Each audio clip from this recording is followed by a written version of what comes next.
سلام علم والے کے پاس گئے تو مردہ مچھلی زندہ ہو گئی.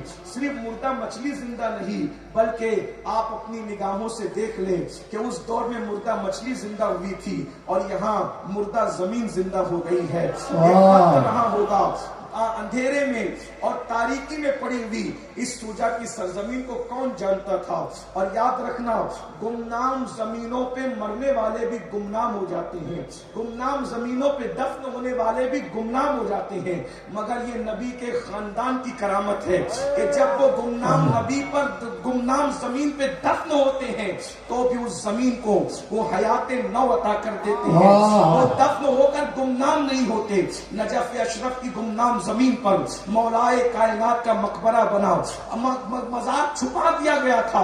کسے خبر تھی کہ راتوں رات جس کی قبر چھپا دی گئی ہے کبھی وہاں آٹو پہر بھی غلاموں کا سمندر مارتا ہوا نظر آئے گا. کربلا کی سرزمین پر, اس گمنام سرزمین پر اللہ اکبر 72 لاشوں کو جو ہے وہ مٹانے کے لیے ہمیشہ کے لیے سپرد خاک کر دیا گیا تھا.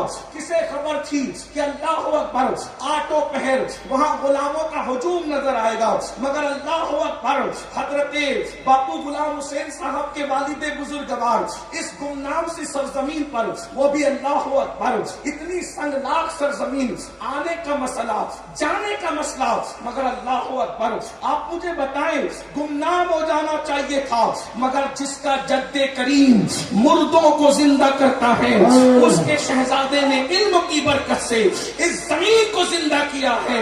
اللہ اکبر جہاں آنے جانے کا تصور نہیں, آج وہاں پر دیکھ لیجئے ہزاروں عاشقان رسول جو ہے اللہ اکبر خراج عقیدت لے کر کے حاضر آئے ہیں. میں دعا کرتا ہوں اللہ تبارک و تعالیٰ اس میں خانے کو سدا آباد رکھے, نظر بد سے محفوظ رکھے, حاسدین کے حسد سے بچائے, اشرار کے شر سے بچائے. باپو غلام حسین جیسے لوگ جب دین کا کام کرتے ہیں تو یہ مشاہد کی طرف سے گویا کہ کفارہ ادا ہو جاتا ہے.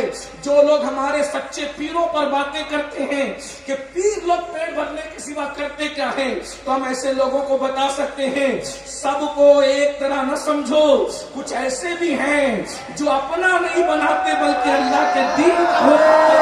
سبحان اللہ, تکبیر, ایسے لوگ رسالت. یہ خانقاہ سوجا شریف کی خانقاہ, کل میں جو ہے ایک علاقے میں گیا تھا, وہ قریب میں کوئی علاقہ ہے, کیا نام ہے, سیلاؤ شریف کی خانقاہ, وہاں بھی میں نے دیکھا. سرکار بندہ نواز گیسو دراز کی خانقاہ, وہاں بھی میں نے دیکھا. اور اللہ اکبر ہمارے سرکارانے مہریرا کو میں نے دیکھا البرکات قائم کرتے ہوئے. اسی طریقے سے علمی کام خانقاہوں سے ہو رہا ہے اور انشاءاللہ تبارک و تعالیٰ ہوتا رہے گا. احمد فراز نے کہا تھا کہ راتوں کی تاریکی کا رونا و شکوہ کرنے کی بجائے انسان جو ہے اپنے حصے کا چراغ روشن کرنے کی کوشش کرے. میرے چراغ روشن کرنے سے پوری دنیا کی تاریکی دور تو نہیں ہو سکتی, مگر میرے چراغ کی روشنی جہاں جہاں تک پہنچے گی اتنا اجالا تو ہو سکتا ہے. شکوائے ظلمت شب سے تو کئی بہتر تھا, شکوائے ظلمت شب سے تو کئی بہتر تھا. اپنے حصے کی کوئی شمع جلاتے جاتے, اپنے حصے کی کوئی شمع جلاتے جاتے. باپو نے اپنے حصے کی شمع جلا دی ہے اور انشاءاللہ آندھیوں کے دوش پر یہ چراغ اس وقت تک چلتا رہے گا جب تک چاند اور سورج نکلتے ڈوبتے